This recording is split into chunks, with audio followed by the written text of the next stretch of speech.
প্রকল্পের কাজ নিয়মিত করা, দৈনিক ৬০০ টাকা মজুরি সহ মোট ১০ দফা দাবিতে অতিরিক্ত সদর মহকুমার শাসকের কাছে ডেপুটেশন প্রদান করল ত্রিপুরা সভা সুন্দর উন্নয়ন সমিতি। এদিনের ডেপুটেশন পর্বে প্রতিনিধি দলে উপস্থিত ছিলেন বিধায়ক সুদীপ সরকার, দিলীপ দাস, সঞ্জয় দাস প্রমুখ। তাদের দাবিগুলির মধ্যে এছাড়াও ছিল সভা সুন্দর অংশের লোকজনদের ও অন্যান্য গৃহহীনদের প্রধানমন্ত্রী আবাস যোজনায় অবিলম্বে ঘর দিতে হবে, আবাস যোজনার গৃহ নির্মাণ বরাদ্দ ন্যূনতম ৫ লক্ষ টাকা করতে হবে, ভুয়ো তপশিল কার্ড বাতিল করা প্রভৃতি। সমিতি এটা অ্যাফিলিয়েটেড, তফসিলি সমন্বয়ের অ্যাফিলিয়েটেড।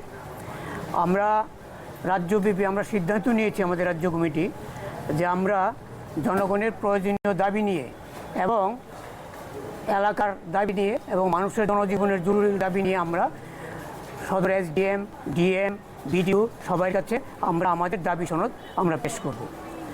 আমরা আজকে সদর মহকুমা শাসকের কাছে আমরা আমাদের দাবি সনদ আমরা পেশ করব।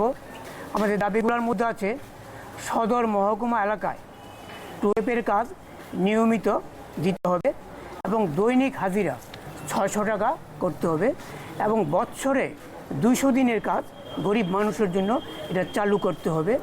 এখন যে কোনো কাজ করতে গেলে এটা ২০০ টাকা ১৫০ টাকা হাজিরা হয় না, এখন ৬০০ টাকার নিচে দ্রব্যমূল্য বৃদ্ধির সাথে সামঞ্জস্য রেখে এটা ৬০০ টাকা দাবি আমরা রেখেছি।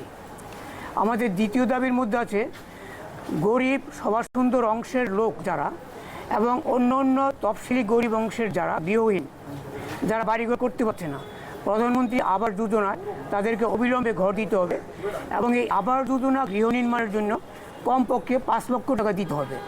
এবং সব কিছু দাম বেড়েছে, ইট, সিমেন্ট, রড, বালি সব কিছু দাম বেড়েছে। ৫ লক্ষ টাকা মিনিমাম দিতে হবে, তাও ৫ লক্ষ টাকা দিয়ে পর্যাপ্ত হয় না, তার মধ্যে আমরা ৫ লক্ষ টাকা দাবি করছি। লন্ডিদ্বীপ অংশের যারা লোক তাদের ব্যবসা করার জন্য সরকারি স্টল দিতে হবে এবং ব্যবসার জন্য ন্যূনতম সহজ শর্তে এসসি কর্পোরেশন থেকে লোন দিতে হবে এবং গরিব লন্ডিদ্বীপীদের বিগত সরকারের আমলে বিনামূল্যে লন্ডির সরঞ্জাম দেওয়ার ব্যবস্থা ছিল। এখন যদিও এটা আমরা দেখছি না, আমাদের দাবি এটা দিতে হবে এবং আমাদের